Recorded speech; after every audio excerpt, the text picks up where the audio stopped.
ہم مدینے سے اللہ کیوں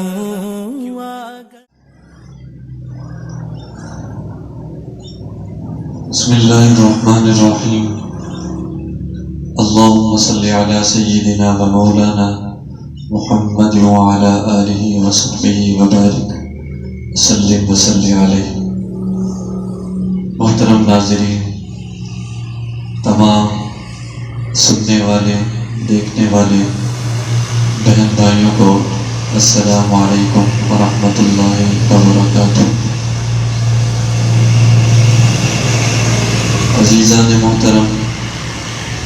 آج ہم ایک حدیث مبارکہ سے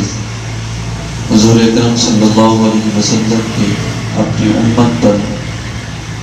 شفقت کے انتہا کو اور شفقت کی مثال کو سمجھنے کی کوشش کریں گے کہ نبی اکرم صلی اللہ علیہ وسلم کی اپنی امت پر شفقت کس قدر زیادہ تھی۔ حضرت ابو ہریرہ رضی اللہ تعالیٰ عنہ نبی اکرم صلی اللہ علیہ وسلم سے روایت نقل کر رہے ہیں کہ نبی اکرم صلی اللہ علیہ وسلم نے ارشاد فرمایا،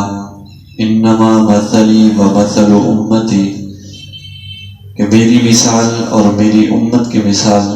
کمثل رجل، ایک ایسے آدمی کی طرح ہے، استوقد نارا، جس نے آگ کو جلایا، فجعلت الدواب والفراش يقعن فيه، اور ہر طرف سے کیڑے مکوڑے پتنگے پروانے اس آگ کے اندر گرنے لگے، فانا آخذ بحجزكم وانتم تقحمون فيه، اور فرمایا کہ میں تمہیں پیچھے سے پکڑ پکڑ کر جہنم کی آگ سے بچا رہا ہوں، اور تم اس آگ کے اندر بے سوچے سمجھے، بن سوچے سمجھے، بن دیکھے سوچے کودتے جا رہے ہو۔ اس حدیث کے اندر نبی اکرم صلی اللہ علیہ وسلم نے ایک مثال سے اپنی امت پر اپنی شفقت کو واضح فرمایا کہ جنگل میں ایک مسافر چلتا ہوا سردیوں کے دنوں میں جب اپنے جسم کو حرارت دینے کے لیے جنگل میں آگ کو روشن کرتا ہے، تو جیسے ہی وہ آگ کو روشن کرتا ہے تو کیا دیکھتا ہے کہ ہر طرف سے کیڑے مکوڑے پتنگے اس آگ کے اندر گرنے لگتے ہیں، اور وہ یہ سمجھتے ہیں کہ شاید یہ آگ ہمیں روشنی دے گی، اس لیے کہ وہ اپنی نظر کی کمزوری کی باعث یہ محسوس کرتے ہیں کہ شاید وہ ہر وقت تاریکی میں ہیں۔ جیسے ہی وہ اس آگ کو دیکھتے ہیں تو فوراً اس آگ کی طرف لپکتے ہیں، یہ دیکھنے کے لیے کہ شاید اس آگ کے اندر ہماری، وہ یہ سمجھتے ہیں کہ شاید ان کی کامیابی اس آگ کے گرنے میں ہے، لیکن حقیقت میں وہ اپنی خواہش نفس کو پورا کرتے ہوئے، اپنے دل کی بات کو مانتے ہوئے محض اس آگ کے اندر بے وقوفی کی وجہ سے گرتے ہیں۔ حقیقت میں وہ آگ ان کی تباہی کا ذریعہ ہے، ان کی ہلاکت کا ذریعہ ہے۔ حضور صلی اللہ علیہ وسلم نے فرمایا، اسی طریقے سے جہنم کی آگ جل رہی ہے اور میری امت کے لوگ اللہ کے حکموں کی نافرمانی کر کے اور میرے سنتوں کی پیروی نہ کر کے، میری سنتوں کو دھتکار کر، اللہ کے حکموں کو چھوڑ کر، نبی کے طریقوں کو چھوڑ کر وہ اس آگ کے اندر گرتے جا رہے ہیں، جھوٹ بول کر، دغا بازی کر کے، فریب دے کر، اپنے حقوق کو پورا نہ کر کے، حقوق کی پامالی کی وجہ سے، والدین کی نافرمانی کی وجہ سے، نمازوں کو چھوڑ کر، روزوں کا مذاق اڑا کر، شریعت کے حکموں کا مذاق اڑا کر، فرمائے اسی طریقے سے تم اپنے آپ کو جہنم کی آگ کے حوالے کر رہے ہو، اور بظاہر تم یہ سمجھتے ہو کہ شاید ان کاموں کو کرنے میں تمہارے لیے کامیابی ہے۔ دنیا کا ہر شخص جب دنیا کمانے نکلتا ہے، بظاہر دنیا کی یہ مال و دولت، یہ حرص و حوث، یہ بڑے بڑے مکان، یہ بڑی بڑی گاڑیاں، انسان یہ سمجھتا ہے کہ یہ ہماری کامیابی کا ذریعہ ہے، لیکن اگر اس میں آپ اللہ کے حکموں کو پورا نہیں کر رہے، نبی کے طریقوں کو پورا نہیں کر رہے، نبی کی سنتوں کو پورا نہیں کر رہے، تو در حقیقت یہ جہنم کی آگ کی طرف جانے والا رستہ ہے۔ جیسے آپ صلی اللہ علیہ وسلم نے مثال کے اندر ارشاد فرمایا کہ وہ کیڑے مکوڑے پتنگے یہ سمجھتے ہیں کہ اس آگ کے اندر گرنا ان کے لیے کامیابی ہے، اور حقیقت میں وہ ان کے لیے ہلاکت کا ذریعہ ہے، کامیابی کا ذریعہ نہیں ہے۔ فرمایا اسی طریقے سے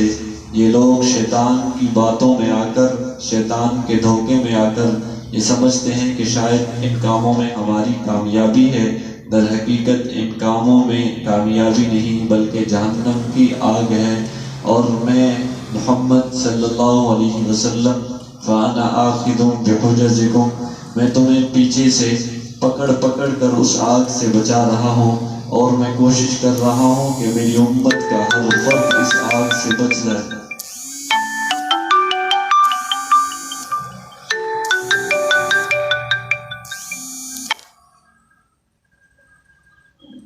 میری کوشش ہے کہ میری امت کا ہر فرد اس آگ۔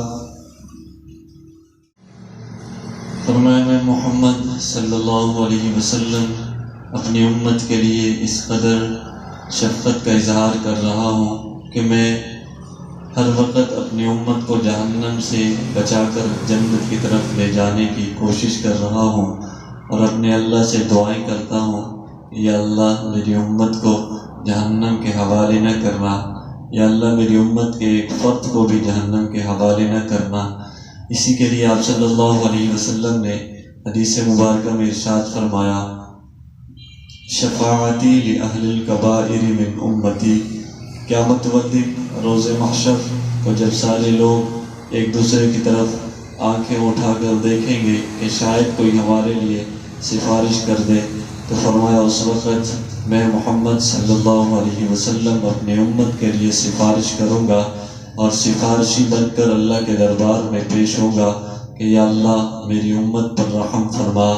اور فرمایا یہ میری سفارش صرف نیک لوگوں کے لیے نہیں ہوگی بلکہ شفاعتی لأہل الکبائر من امتی، میری امت کے کبیرہ گناہ کرنے والوں کو بھی میری سفارش نصیب ہوگی۔ تو آپ صلی اللہ علیہ وسلم کی شفقت تو اس قدر ہے، لیکن میرے عزیز دوستوں، میرے مسلمان بھائیوں، میری بہنوں، میرے بزرگوں، میرے نوجوان ساتھیوں، اس بارے میں فکر کرنی ہے کیا ہمارا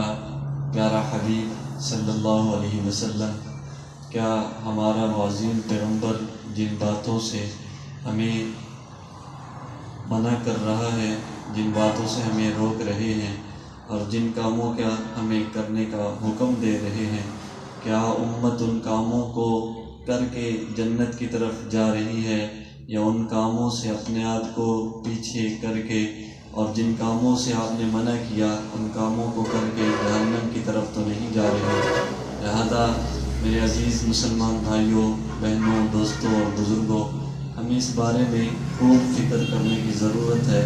کہ جب ہمارے نبی کی صلی اللہ علیہ وسلم اس قدر شفقت اپنی امت پر ہے، تو امت اس شفقت کا اپنے پیغمبر کو کیا جواب دے رہی ہے۔ اور کل روز محشر جب حضور صلی اللہ علیہ وسلم کا سامنا ہوگا تو ہم کیسے آپ صلی اللہ علیہ وسلم کی شفقت کا، آپ صلی اللہ علیہ وسلم کو جواب دیں گے، یہ سوچنا ہماری ذمہ داری ہے، اس بارے میں فکر کرنا ہماری ذمہ داری ہے، تاکہ احسان کا بدلہ